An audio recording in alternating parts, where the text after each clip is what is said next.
Tadi saya ingin membiasakan Anda dengan alif lam mim, kan belum pernah ada di dunia ini orang baca alif lam mim tok berulang-ulang. Kan lumayan ya Anda dapat pengalaman ini. Gitu kan.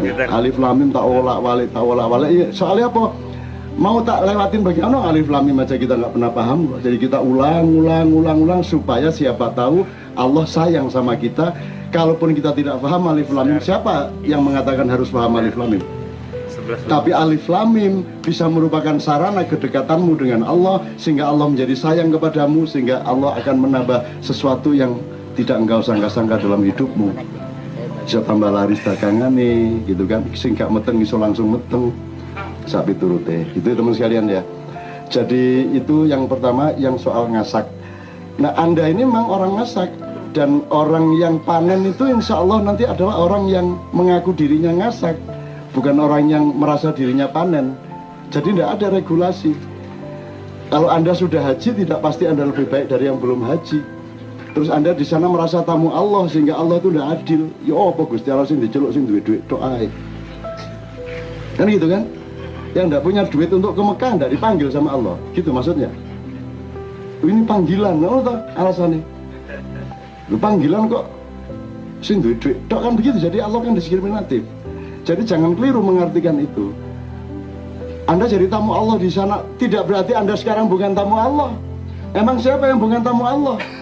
Oh, Anda tiap hari berhadapan dengan Allah. Anda kulon nuwun lagi. Semua adalah tamu Allah. Saya tidak meremehkan orang umroh. Ya, tetapi Anda juga tamu Allah tiap hari asal Anda bertamu kepada Allah. Allah itu Anda sebut siapa juga monggo-monggo saja, tapi Allah menyebut dirinya Allah ya, daripada repot-repot ya sudah kita ikut Allah. Wong Mas Beben kita sebut Beben karena dia memperkenalkan dirinya Beben. Nah, Allah memperkenalkan dirinya sebagai kata Allah, dengan kata Allah ya sudah kita panggil dia Allah, kan itu. Itu mudah-mudahan asongan Anda ini justru panen gitu loh, gak ngetarani. Karena ada cerita malaikat itu pada menyingkir dari Mekah pada musim haji. Wah, orang-orang yang mengerti kasyaf, loh mana ini nggak ada malaikat ini? Orang tawaf berjubel, orang jumroh berjubel, orang menginap di Arafah, kok malaikat pada nggak ada ini? Wah, akhirnya dia kebingungan, jadi nggak kusuk. Nah, akhirnya dia melayang ngerogosuk, malaikat kumpul di sebuah rumah. Orangnya itu jelek, nggak dikenal sebagai orang yang rajin secara keagamaan. Ternyata dikerubungi malaikat. Kenapa? Karena dia ini sudah tinggal bayar biaya naik haji. Tiba-tiba 10 menit sebelum dia berangkat datang orang temannya yang sangat butuh duit karena istrinya kecelakaan. Dan duit istrinya kecelakaan harus di rumah sakit, harus operasi segala macam, biaya sangat mahal.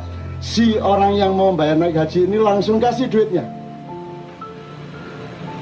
Saya tanya sama Anda, lebih haji mana orang ini yang tidak berangkat haji ini karena duitnya dipinjemin, dikasih ke temannya, atau yang punya duit naik haji ke sana?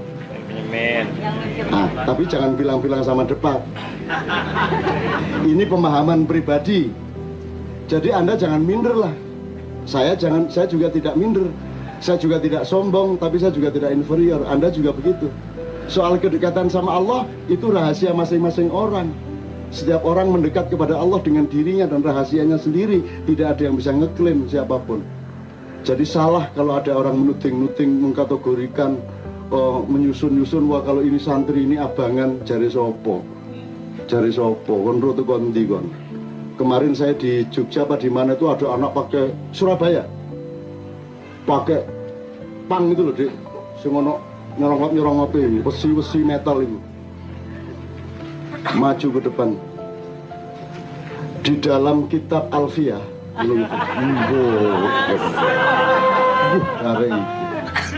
terus dia cerita macam-macam yang seolah-olah dia seorang syekh besar.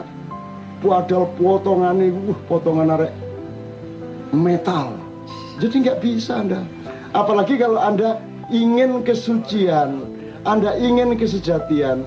Kalau nanti dalam dunia thariqat, kesejatian itu, kemurnian dan keikhlasan itu dilambangkan, dipantulkan oleh kaca sangat bening yang namanya Khidir alaihissalam. Ada seorang santri bilang sama Pak Kiai, saya ingin ketemu Khidir. Oh, senang ke pantai aja kamu, wiritan di pantai mulai tengah malam sampai subuh, insya Allah kamu nanti ketemulah. Kalau belum semalam ini ya besok malam, lusa malam, kamu sabar aja. 3 malam berturut-turut dia di pantai itu ndak ono sopo-sopo mas. Me ono yuyu melaku, nggak ada apa-apa. Malam ketiga subuh-subuh itu ada anak muda pakai motor di depan dia itu. Mesu asu bajingan, aku pengen kepeduk Nabi Khidir malah ketemu rek gendeng kayak gini. Terus akhirnya dia putus asa pulang.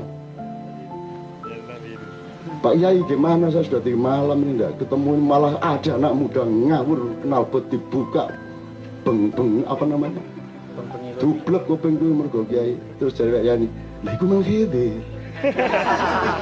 Lu Khidir kok numpak motor. Lah kon soalnya gak seneng karo arek numpak motor. Kon gak seneng karo arek kurang ajar. Maka Khidir mewujudkan diri menjadi orang yang kamu tidak sukai. Jadi bebaskan dirimu dari kebiasaan tidak menyukai ini, tidak menyukai itu. Carilah ilmu dan rahasia dari semua yang tidak kamu sukai. Maka engkau akan menemukan kesejatiannya. Kan gitu. Asa antukrihu syai'an wa huwa khairul lakum wa asa antuhibbu syai'an wa huwa syarrul lakum. Apa yang kamu pikir tidak menyenangkan dan kamu benci, jangan-jangan sesungguhnya dia mengandung kebaikan yang kamu perlukan. Dan apa atau siapa yang kamu sangat sukai, yang kamu sangat inginkan, siapa tahu sesungguhnya dia mengandung keburukan-keburukan yang akan mencelakakanmu. Allah memperingatkan itu secara frontal. Oke. Terakhir, karena tadi ada yang tanya tentang PKS, saya tidak ngomong PKS, tapi saya ingin mengatakan bahwa Anda sudah terlanjur ngomong mengenai konspirasi. Tak cerita ini dia. Anda harus tanggung jawab untuk perjuangan panjang PKS. PKS kan nggak hanya urusan ngangkut siapa jadi presiden, jadi gubernur. PKS kan punya perjuangan moral, perjuangan kebangsaan, perjuangan macam-macam ke depan. Soal konspirasi ini sudah menjadi amanat Anda, harus jelaskan kepada bangsa Indonesia konspirasi itu apa maksudnya. Dan jangan hanya yang menyangkut mantan presidenmu. Nah, saya ingin katakan kepada Anda, konspirasi itu mari kita pelajari. Saya ingin katakan sama Anda, sasaran utama konspirasi internasional sejak 37 tahun sesudah naiknya Isa Al-Masih atau disalibnya Yesus, itu adalah pikiranmu.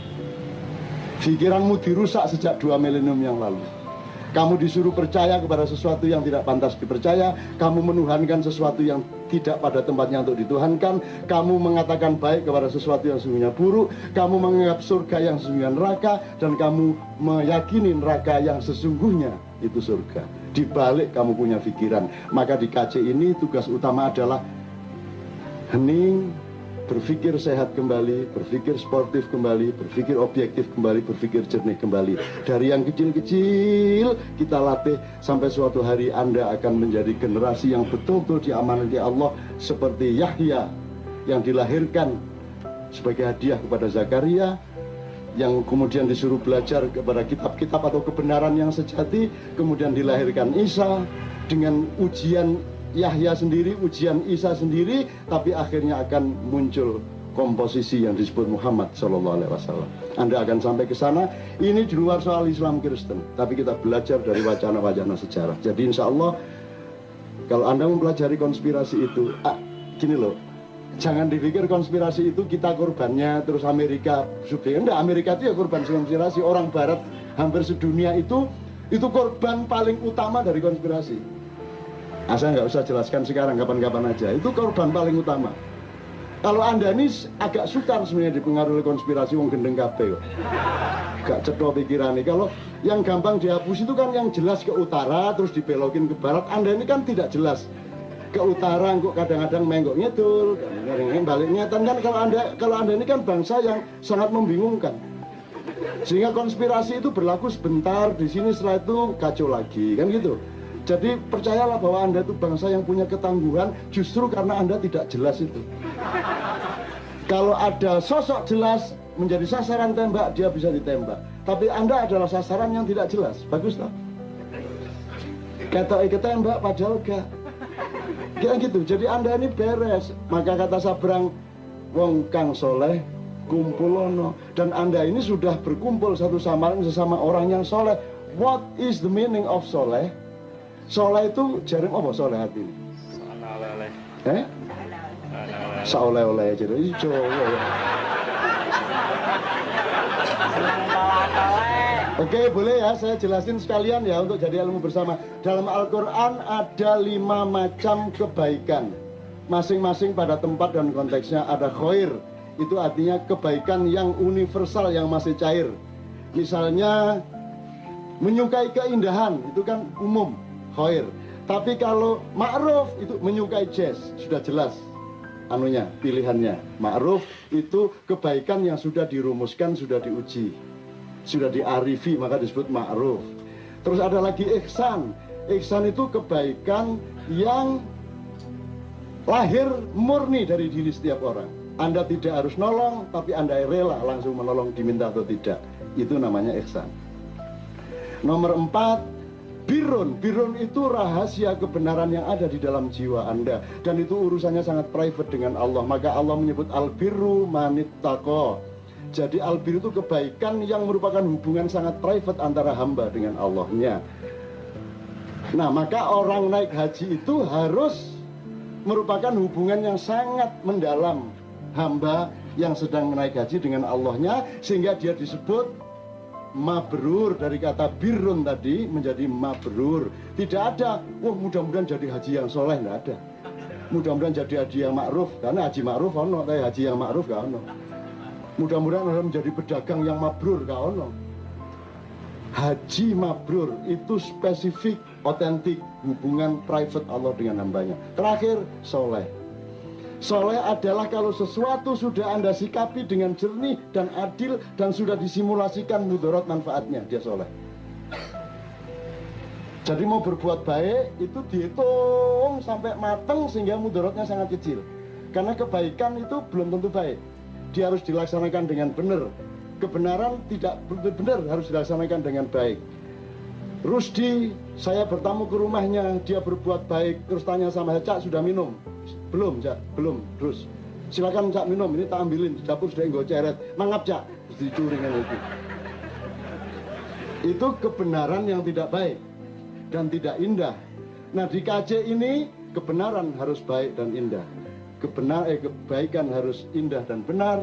Terus terakhir keindahan harus benar dan baik. Pokoknya ketiga-tiganya. Nah, jazz itu sudah kepulan-kepulan gelombang yang sudah mengandung ketiga-tiganya. Kalau Indonesia baru bener kok itu. Tapi dia susah tau kalau mau di-private-kan. Bisa nyanyiin Indonesia Raya pakai jazz, kan susah banget ya. Oh bisa ya? Oke, kalau gitu nanti tolong nyanyiin lagu nasional. Maksud saya begitu. Tidak harus Indonesia Raya, tapi lagu nasional yang di-jazzin. Di Amerika kan boleh, Nani nani nani, terus pakai apa boleh, pakai seriusa boleh segala macam. Di Indonesia kan harus gini, Indonesia, pokoknya kaku, jujur, jadi gak apa-apa. Indonesia tanah airku, nah arek Melayu kok, Madura kok, sinaune pesantren masuk Indonesia, itu lah tentara, anak Madura ya seje. Indonesia, ngono kata Indonesia. Nek Garuda Pancasila Garuda Pancasila. Ambil suaranya bukan ga, mesti kan ga. Garuda ini Grut. Bingung iki gurune. Hei nyanyi apa kon niku? Grut, Pak. Lho kok ambil suaranya Grut? Lah ya Grut, Pak. Memang Grut. Yuk nyanyi kan? Garuda Pancasila. Coba Madura yang ya saya oke. Jadi konspirasi itu pokoknya pikiran Anda, dan Anda tidak perlu mempelajari konspirasi itu secara peta. Yang penting pikiranmu jernih, jangan tidak jujur supaya sehat hidupmu, gitu ya. Oke teman-teman sekalian, Allahumma sholli wa sallim ala Muhammad, dipimpin oleh beliau menyanyikan Terserah Beliau. Tepuk tangan semua dan bersama-sama untuk Indonesia.